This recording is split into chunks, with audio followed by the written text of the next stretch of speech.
Good morning and welcome to Catalina Island. Today's adventures are super unique and like nothing I have ever done before. So I started the day in Long Beach, California, and I took a ferry over to Catalina Island. What I'll be doing is hiking up the mountains behind me to this area called Airport in the Sky. This will be about a 12-mile hike up to the Airport in the Sky, which I believe is somewhere up there where all those clouds are, so hopefully I can get some good views. Once I get to the Airport in the Sky, I plan to have lunch up there. Following lunch, I'm gonna take a mountain bike rental all the way back down to Avalon. So I'll be hiking up, mountain biking down, and then at the end of the day, I'm actually gonna take a helicopter ride from Avalon back over to the mainland of California. So it should be a pretty fun, unique, and exciting day here in Catalina Island.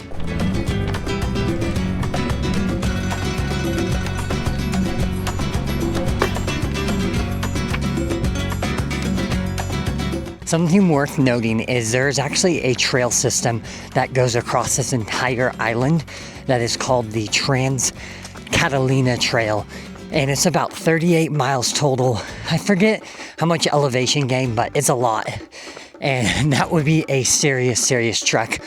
A lot of people do it as a backpacking trip, but I do think sometime it'd be fun to try and do it in a day. It'd be pretty absurd, but I think it'd be a lot of fun. But the first part of my hike today, I'm actually going to be hiking up a road essentially, and then eventually I will link up with the Catalina Trail. So just because of where I landed from the ferry in Avalon, the quickest way was going to be taking this road and linking up with the Catalina Trail. If I wanted to take the Catalina Trail the whole way, I would have kind of had to go the opposite direction at first, and it'd be a longer way. I think it adds like 6 or 8 miles, something like that. So I'm gonna take this road up to an area called Hay Press Reservoir, and once I get there, I'll be on the Catalina Trail for the remainder of the hike.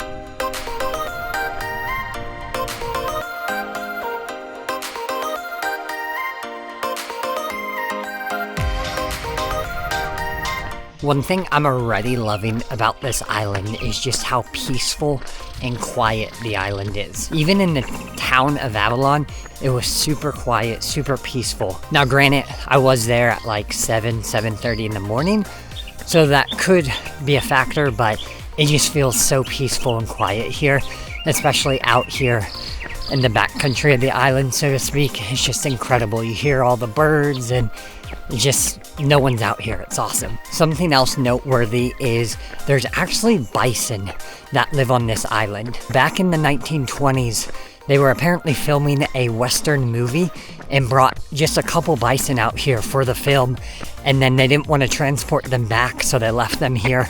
And over time, population of bison grew. I think I read at one point it was up to over 500 bison. Now I think it's only like 100 or 150 that reside here on this island. But when I was talking to the people who I'm renting my bike from, they're gonna stage the bike at the top so then I can just ride it down. And I asked how long it would take to ride down, and they told me, well, it depends how many times you have to stop because there's bison in the road. So I'm fully anticipating at some point in time I will see some bison, so that should be pretty cool. Although just this morning I saw a video of a bison in Yellowstone National Park throwing someone about 8 feet in the air, so I'll definitely make sure to keep my distance.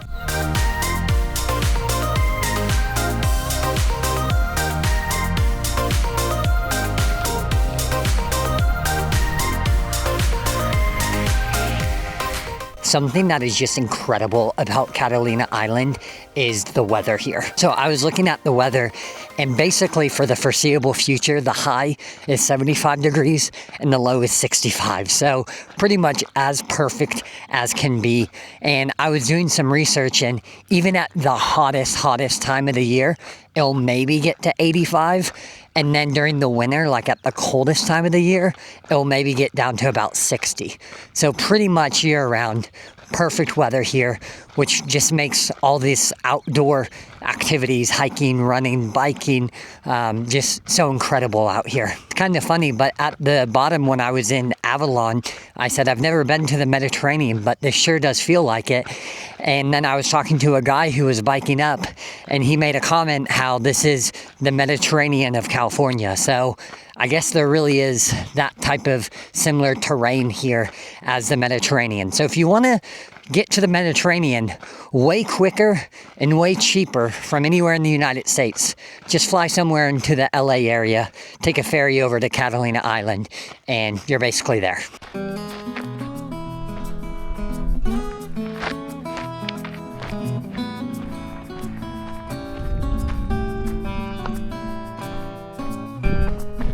Something that is just so crazy about Catalina Island is I'm in the middle of basically like a canyon, and it just feels absolutely remote. No one's around. I mean, I haven't seen anyone in a long time. And at the same time, I'm like 25 miles away from LA right now, which is just such a weird contrast given how many people live there. But all you gotta do, take a ferry out to this remote island, and it is a outdoor paradise. I'm at a random point of this trail right now, but in the middle of basically nowhere, there's this nice little water. I don't want to waste too much of it, but in case you were low on water, ran out of water, good to note that they have little water stations along this trail, which is really cool.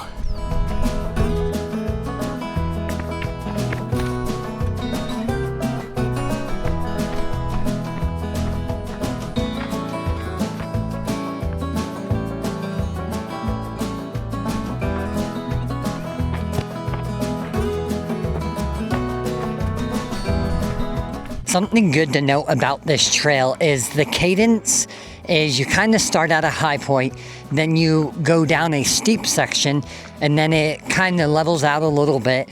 It's mostly flat, and then you have to climb out back to the same height you were at, just on the other side of the valley or ravine or whatever you want to call it. Okay, I think I finally see my first bison, but the problem is he is like right next to my trail, and I want to keep going. Actually, now I see several bison up here on the ridge side. So I think what I'm gonna do, because they are not moving whatsoever, is I'm gonna go back a little bit. There's another kind of gravelly trail down there, so I'm gonna try and go down there, see if I can get around them, because yeah, I don't know how long they're going to be sitting there. I perhaps would have been a little more adventurous had I not seen that video this morning of a bison throwing someone 8 feet in the air. When I said I saw like a gravelly road, honestly, it's more like a dry creek bed that I am currently descending into. Now I'm hearing all sorts of movement over there, and it's really not a trail. It starts to get thicker, and so I don't know what I should do right now. So I think I decided that dry creek bed is probably not the best route, because I don't know how thick it gets down there. Not to mention, I'm not even entirely sure how I would link back up with the actual trail. I might have to do some bushwhacking, which I'm in shorts. That's just really not ideal. So I'm gonna reevaluate.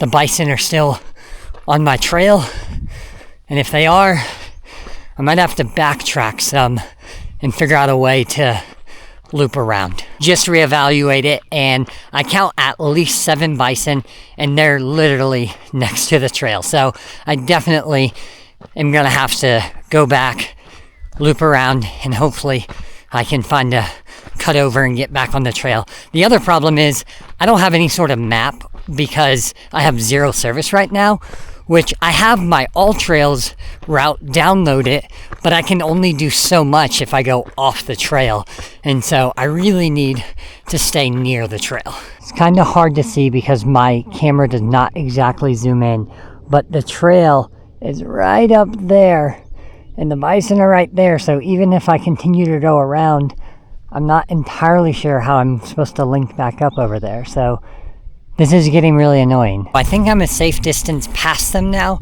and I have to try and link up to the trail, but like I mentioned, this is really, really thick, and I'm in shorts, so this should be interesting. Yes, we made it back onto the trail. And honestly, the bushwhacking wasn't too bad. It was a little thick at first, then I was able to find a little bit of a dry creek bed to go through, and it wasn't terrible. I got a few stickers, but thankfully they were at my sock level, and so they were not directly in my skin, it's more of in my sock.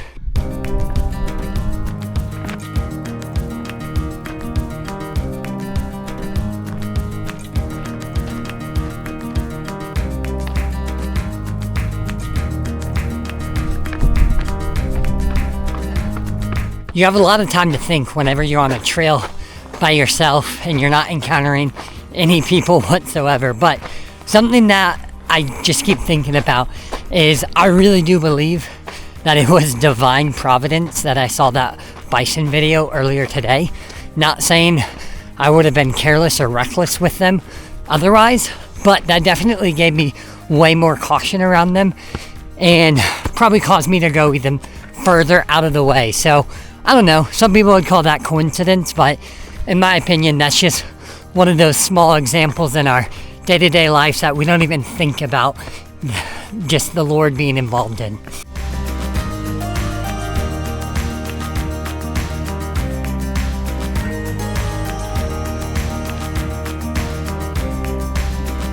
So I made it up to airport in the sky, and behind me we have some planes. Over here we have a little gift shop and grill, and that's where I stopped and ate lunch. And of course I had to have a bison burger because number one, first of all, they just taste great. But number two, it just felt like I was kind of getting back at the bison for making me go off trail and veer off and like add a whole bunch of miles. So not a whole bunch of miles, but I definitely had to add some distance because of that. So had a bison burger up here. It was great. And so that segment of today's adventure is complete. I did 12 and a half miles with about 3,600 feet of vertical climbing. So it was actually a lot more than I thought. Not a lot, but it was more. And the problem with it was I couldn't get specific data for the distance and elevation because I was kind of pairing several routes together because I had to hike up a road and then I cut over on a trail, and so I wasn't 100% sure. The distance was about what I thought it would be, but the elevation was a good bit more, actually, about 1,200 feet. So I'm tired from that, but my burger should hopefully have me feeling even better, and now I get to bike down the road and enjoy some awesome views.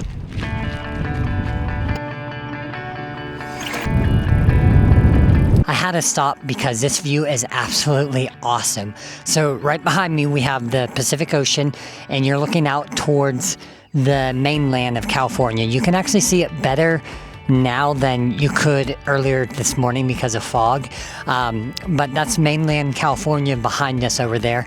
And then over on this side we have this cool little canyon area, the back country if you will, and I actually hiked through that earlier, and somewhere down there is where there was those pesky bison. So that is what that area down there is. But this is such a cool little bike ride down the mountain back to town.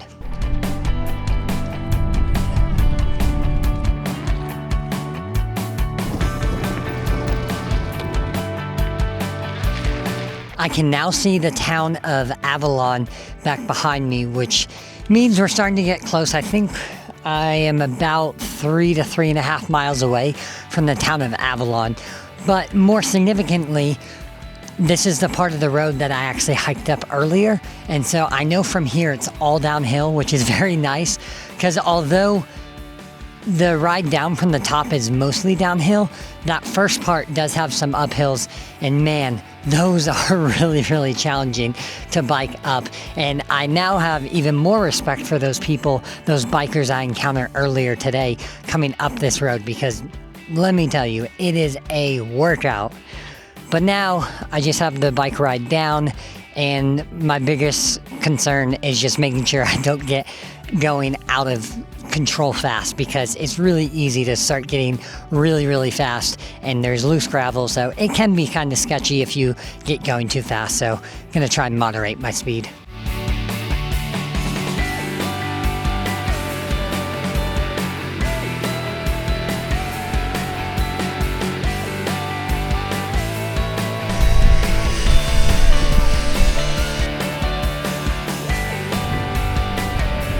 Biking down from Airport in the Sky in Catalina was absolutely awesome. Well, at least once we got to the straight downhill part, because then at that point, you just have amazing views, and honestly, the only work you have to do is ride the brake.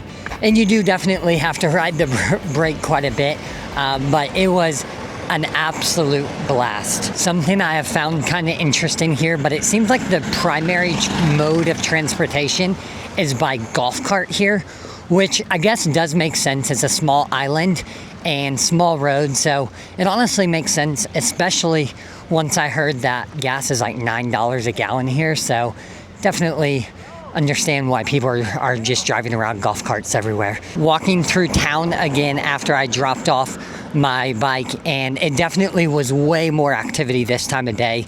Obviously, when I walked through earlier, it was early in the morning, but it's definitely very much a tourist feel to that town. Just a lot happening, gift shops, food, ice cream, things like that. I am now headed to the airport for my helicopter ride back to the mainland of California.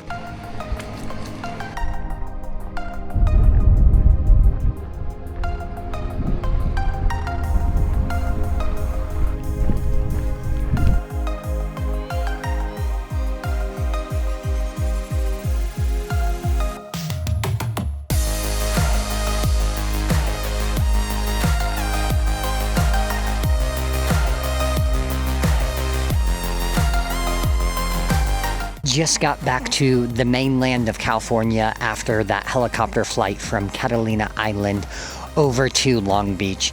And I just want to give a big shout out to Maverick Helicopters for hooking me up on that flight. That was a very cool way to get over from Catalina over to Long Beach, and a lot faster than the ferry. I think the ferry ride was about an hour, and the helicopter ride was about 15 minutes. So it's about 4 times as fast. But I do think there's merit in the ferry as well. Honestly, I might actually prefer the ferry just because you can kind of take everything in a little bit more. Saw some dolphins on the way over.